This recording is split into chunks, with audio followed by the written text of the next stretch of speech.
और अब बात कांग्रेस में शुरू होने वाली बगावत की। कांग्रेस ने राज्यसभा इंतखाबात के उम्मीदवारों का ऐलान कर दिया है। फहरिस्त देखकर लगता है कि कांग्रेस ने अपने सीनियर लीडरों को किनारे लगा दिया है और नए लोगों को या नौजवानों को मौका दिया है। फहरिस्त में गुलाम नबी आज़ाद और आनंद शर्मा जैसे कांग्रेस के बड़े लीडरों का भी नाम नहीं है जो राज्यसभा में मजबूती के साथ मुद्दों को रखते थे। कपिल सिब्बल पहले ही कांग्रेस छोड़कर समाजवादी पार्टी की तरफ से राज्यसभा के उम्मीदवार हैं।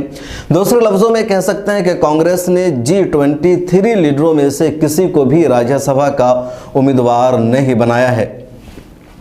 पार्टी की तरफ से जारी करदा फहरिस्त में 10 उम्मीदवारों के नाम शामिल है, जिसमें पी चिदम्बरम को तमिलनाडु से, जयराम रमेश को कर्नाटक से, राजीव शुक्ला को छत्तीसगढ़ से, प्रमोद तिवारी और मुकुल वासनिक को राजस्थान से टिकट दिया गया है। इसके अलावा रंजीत रंजन और रणदीप सुरजेवाला का नाम भी शामिल है। इस फहरिस्त में कांग्रेस के अक़लियती मोर्चा के चेयरमैन इमरान प्रतापगढ़ी का नाम भी शामिल है, जिन्हें महाराष्ट्र से राज्यसभा का उम्मीदवार बनाया गया है। उनका नाम सामने आने के बाद कांग्रेस के कुछ लोगों ने बागियाना तेवर दिखाना शुरू कर दिया है।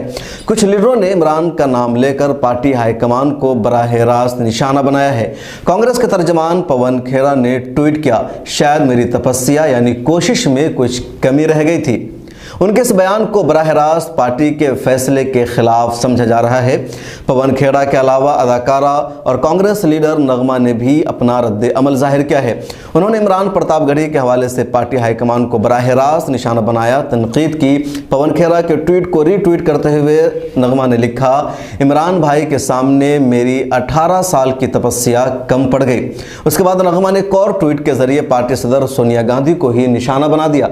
नगमा ने सोनिया गांधी को मुखातब करके लिखा, मैंने साल 2003-04 में सोनिया जी के कहने पर पार्टी ज्वाइन की थी, जब उन्होंने मुझे राज्यसभा भेजने का वादा किया था।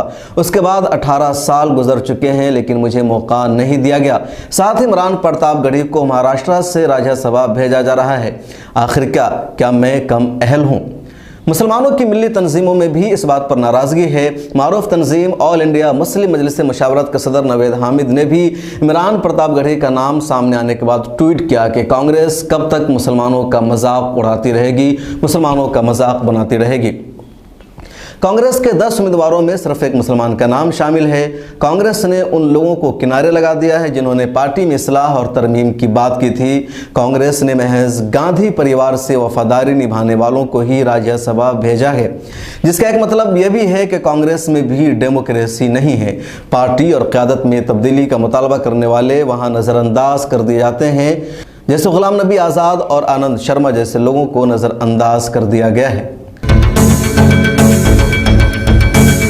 खबर दर खबर में आज इतना ही। हमारा प्रोग्राम आपको कैसा लगा, किस तरह की खबरें आप यहां देखना चाहते हैं, कमेंट सेक्शन में ज़रूर लिखें। मिल्लत टाइम्स को फाइनेंशियली सपोर्ट कीजिए। डिस्क्रिप्शन में लिंक और अकाउंट नंबर मौजूद है। इसके अलावा आपसे दरख्वास्त है कि मिल्लत टाइम्स को ट्विटर, इंस्टाग्राम समेत सभी जगहों पर फॉलो कीजिए। मिल्लत टाइम्स को आपकी ज़रूरत है, हमारी आप माली मदद करें।